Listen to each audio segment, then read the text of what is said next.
Monster Hunter has never won Game of the Year.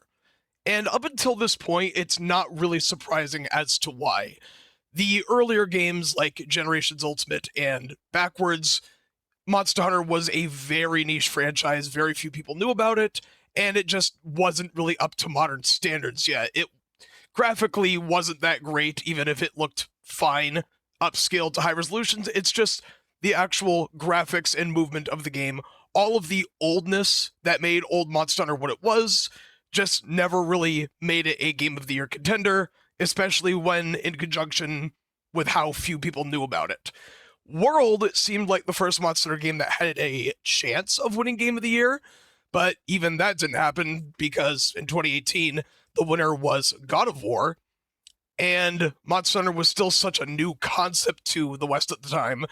Much of the world didn't know about it, and it, while a great game, everyone loved World, a lot of people did, it was flawed enough that I can see why it didn't win Game of the Year, still being such a new concept. So, Wilds is the first Monster Hunter game where it really feels like it has an honest to goodness chance. Now, of course, Sunbreak did not win Game of the Year 2022 because Sunbreak technically counts as a DLC, and also that's the same year we got Elden Ring. So, yeah, Monster Hunter wasn't really going to win Game of the Year there either, but I digress.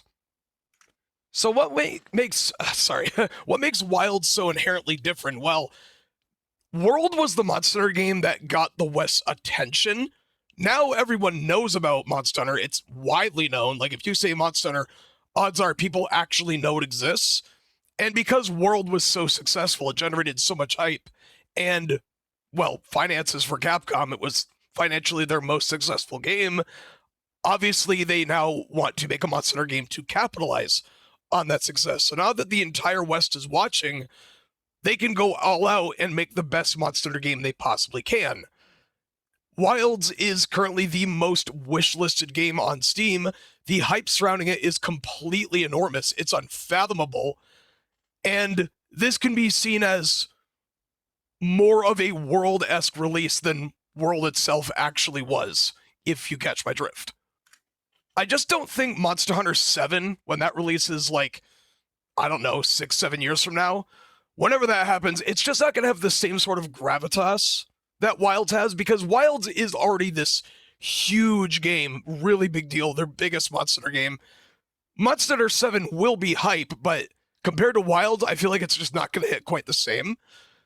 So really, I feel like if any Monster Hunter game is going to win Game of the Year, it's Wilds or bust. It has to be Wilds. Now, of course, recently we did get the announcement of the Switch 2, finally. God, the leaks were so annoying after so many years and months of waiting. But regardless, recently we did have this Silk Song fiasco where there was a cake. You know the cake incident, right? Do I even need to explain that? You already know what the cake incident is. Apparently, one of the Silk Song developers, someone in Team Cherry, changed their icon to a cake, said, hey, look forward to something tomorrow, and then nothing happened, and now people are just up in arms because Team Cherry is being Team Cherry, and understandably, they're getting a lot of backlash. It's deserved.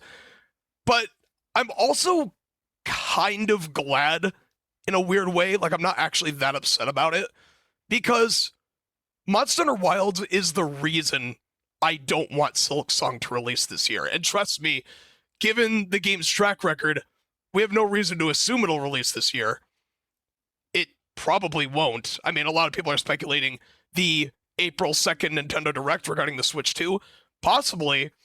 But if Silk Song does release this year, it's probably going to win Game of the Year. Wilds won't, and that's pretty much the last hope the franchise has. I really don't think any Monster Hunter game will have the weight that Wilds does. So it really is Wilds or bust at this point. And of course, we have Elden Ring Night Rain, but I'm not really concerned about this winning Game of the Year. I'm sure it'll be nominated. I'm sure this is going to be an amazing, fun game just because it's Elden Ring. But it does appear to be this sort of weird roguelike Smash Bros spinoff. While certainly could be a Game of the Year contender, I think it's the least likely of these three games. You know, Wilds, Silksong, Night Rain, these are sort of the big three right now. Assuming Silksong even releases this year, that would make it a contender. And if not, it's not even worth considering. Night Rain, while very exciting, very hype, a lot of people are excited about this, including myself, it still isn't quite as hyped up as Monster Hunter Wilds is. I really can't express enough how insane the hype surrounding Wilds is. It has to win Game of the Year. If it doesn't, what Monster Hunter game will?